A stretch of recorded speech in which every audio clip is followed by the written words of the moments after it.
and President of Center for Barista and Tourism Academy. I'm a barista for more than 17 years. I think pag 18 years na to. So of course, we want to share to you part of our learnings na natutunan namin through the years dito po sa inyo. At least sa bahay ninyo, pwede po kayo gumawa ng coffee. Diba? So previously or last week po, last Sunday, nagkaroon kami dito ng The Art of Making Coffee naman. So nagturo naman po kami ng basic coffee dito rin po mismo. Kung naka-attend po or baka meron din kami mga participants last year, dito rin po namin ginawa yon. So tinuruan din po namin sila how to make coffee like cappuccino, latte, mocha using espresso machine. So this time naman po ang gagawin naman natin ay paggawa ng coffee using the manual equipment, yung mga nasa harapan po ninyo. Baka merong mga ganitong klase ng equipment sa bahay ninyo na akala nyo wala lang or baka hindi lang po kayo familiar how to use it. So pwede po ito lahat. Makakagawa po kayo dito ng latte, cappuccino, and mocha without espresso machine. Ayan, so ito po siya. So we will show you how kung paano po siya gagawin.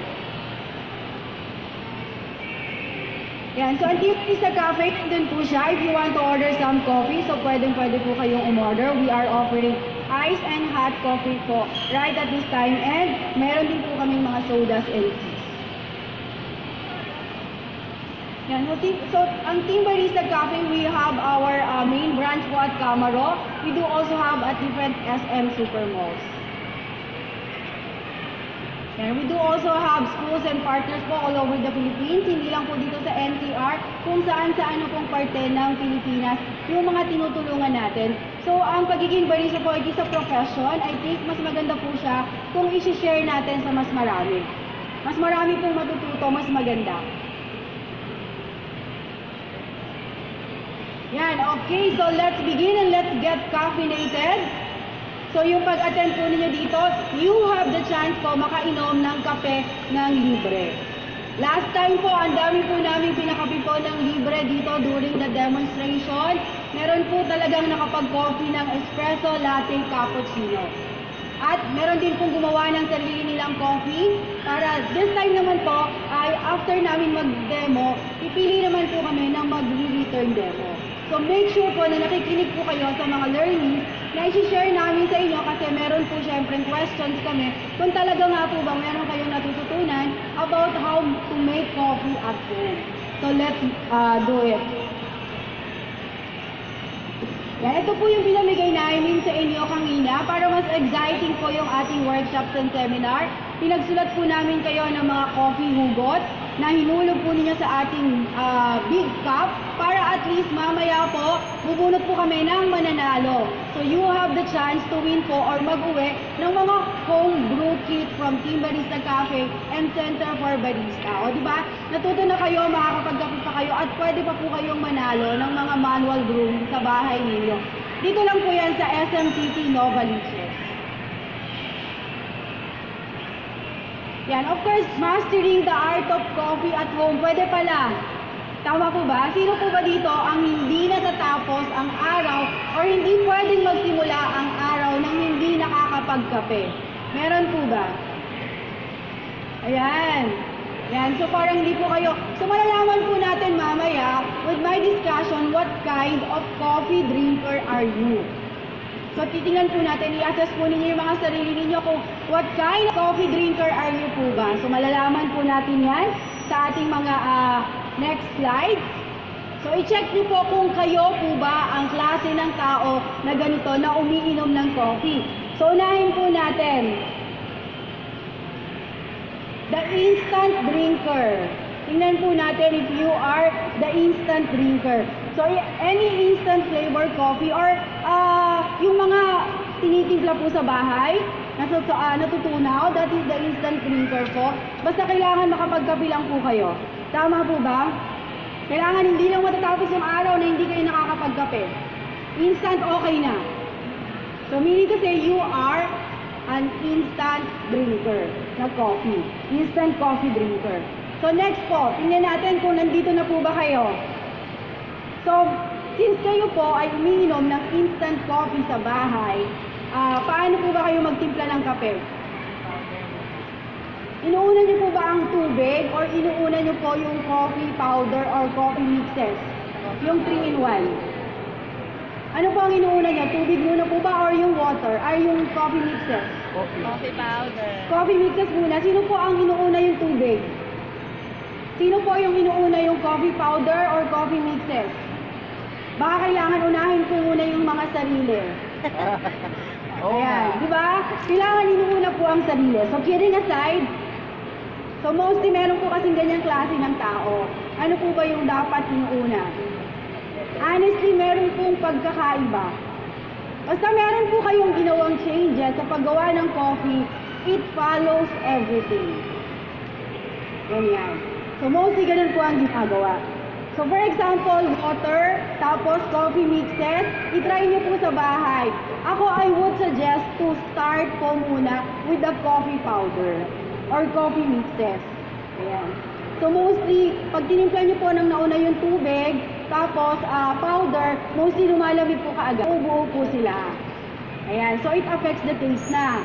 Pagka naman po inuna nyo yung powder, balance po yung pagka hinalo nyo sila, may parang malalasahan pa nga kayo konting caramel kapag it has the difference. So, nasa instant pa lang po tayo. What more pa yung mga susunod nating gagawin na coffee. Okay?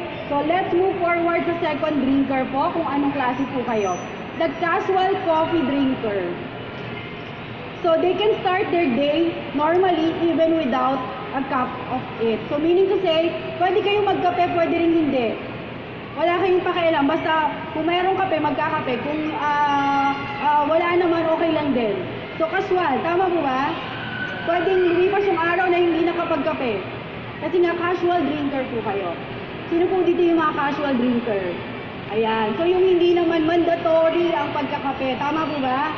Ayan. So, ibig sabihin, you are a casual drinker. Casual coffee drinker. Pwedeng walang kape sa buong araw.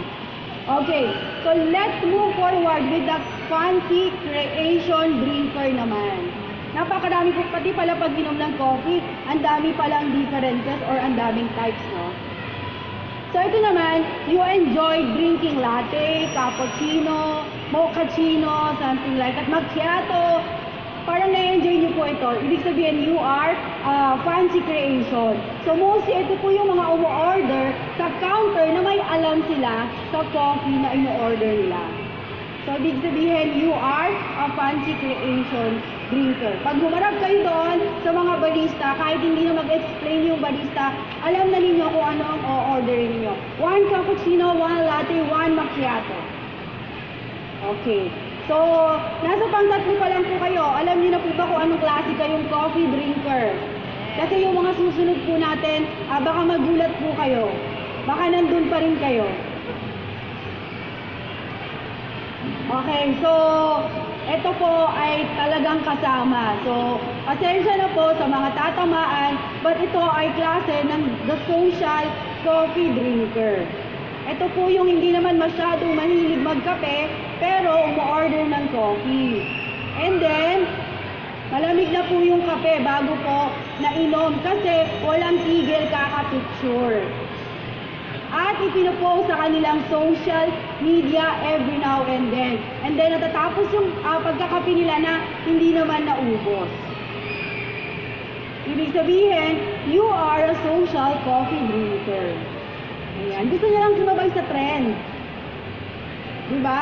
Pero sa amin po kasi, diba, or I'm sure yung iba nakaka-relate, ang coffee nowadays, necessities na. Agree? Yes. Ayan. So, necessities na po siya. O, ito. The caffeine addict naman.